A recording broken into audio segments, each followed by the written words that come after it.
So, you've probably heard many different kinds of tips and advice about intermittent fasting from different people. Some of it is good, but some of it is quite bad. Check out this video about the worst intermittent fasting advice out there. They're horrible.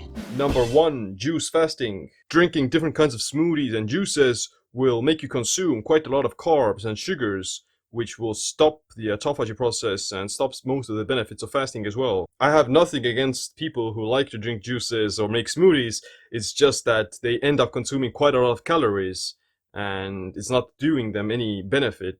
Fruit and vegetables are primarily carbohydrates, fructose, glucose, and fiber. They'll raise insulin and blood sugar, which kicks you out of ketosis, inhibits autophagy, and may make you hypoglycemic and more catabolic. Truth be told that because you're gonna get kicked out of ketosis, you would lose a lot more muscle on a juice fast than on a strict water fast because ketones and autophagy are muscle sparing. Fasting out of ketosis also makes the fast more difficult and catabolic. It is true that some of the polyphenols and compounds stimulate autophagy like broccoli, curcumin, ginger, and elderberries, but when you juice 300 calories of fruit, 5 celery sticks, and 5 beets to just get a few cups of juice, then you'll end up consuming too many calories and carbs that would inhibit autophagy. Juice fasting for several days would probably make you lose some weight because you're consuming so few calories. However, it's definitely not quality weight loss, and there are better ways of doing it. Number 2, just drink water. Drinking just pure water is also somewhat bad advice for intermittent fasting. You're gonna end up flushing out a lot of the electrolytes and minerals that help you to fast for longer. Hydration is very important and vital for life.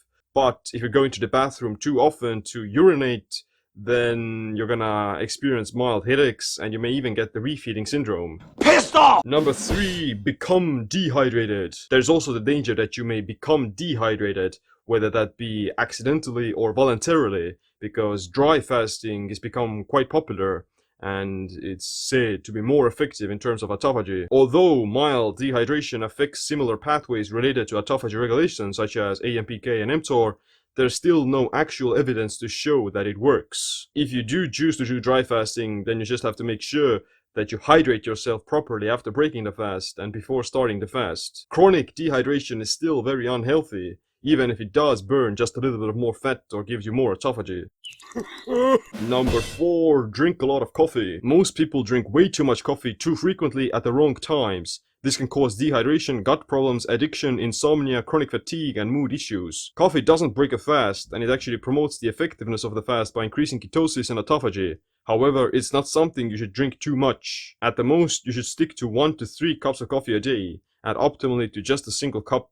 Number 5, artificial sweeteners are okay. They can still raise insulin via the cephalic phase response. Sights, smells, and tastes can stimulate the gut to release insulin and start digestion. This may just interfere with the fast's physiology. Technically, having a little bit of Diet Coke or some sugar-free chewing gum isn't going to break a fast, and it probably won't affect autophagy in the long run either. It's just that most people, they develop additional sugar cravings, they fall off the wagon, they start eating, and they start over-consuming calories, so in most cases it's easier to just avoid it. Number 6, snacking during the eating window. If your goal is fat loss, then having a few snacks, like a piece of broccoli or a handful of almonds, doesn't really have a huge effect in terms of the final results. As long as you still create a caloric deficit over the course of the entire day, then you're gonna be just fine. But if your goal is autophagy or stem cell activation, then that's probably not the case. Snacking in the fasting window is just generally bad advice because it kind of defeats the entire purpose of the fast, which is to abstain from eating, both physiologically as well as psychologically. Oh, these cookies! Number 7, jumping straight into a fast. If you've never done any kind of intermittent fasting before, then jumping into a long fast right away is gonna be quite difficult.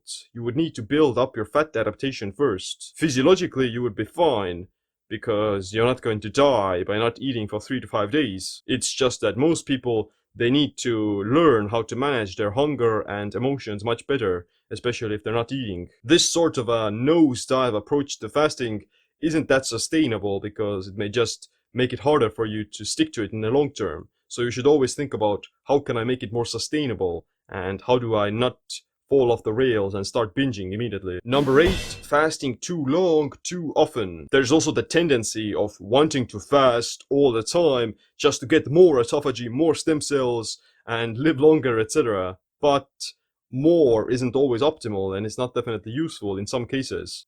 Signs of too much fasting include exhaustion, muscle loss, hormonal imbalances, hair loss, frailty, slow metabolism, low sex hormones, and obsession with eating. That's why it's important to nourish yourself properly and actually eat. Number 9, break your fast with whatever you like.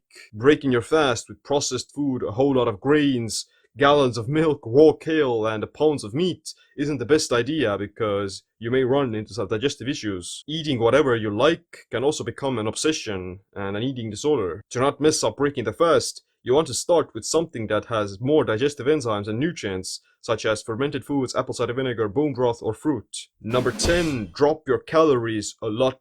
Fasting itself won't slow down your metabolic rate. However, eating at a serious caloric deficit for too long will. To avoid metabolic adaptation, you want to progressively reduce your calories and try to eat as much as you can while still losing weight. You should also cycle days of low calorie intake with higher ones because it keeps the metabolism up. Can I have that Milky Way? Number 11, eat right before going to bed.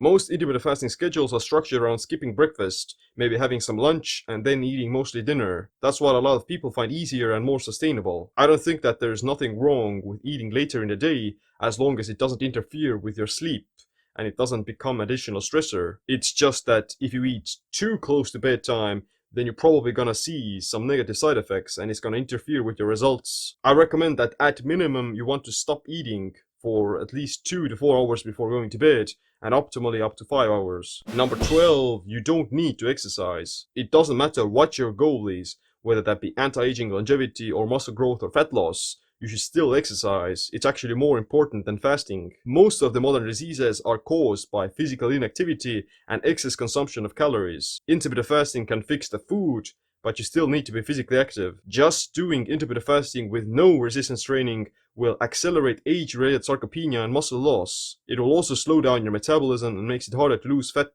48% body fat. Number 13, you have to train fasted. There is no evidence that fasted training has a significant benefit in terms of both fat loss and anti-aging. It may be true that it's going to increase fat oxidation a little bit because you'll be tapping into your body fat stores, but fat oxidation in the context of eating doesn't necessarily mean that you're gonna lose body fat.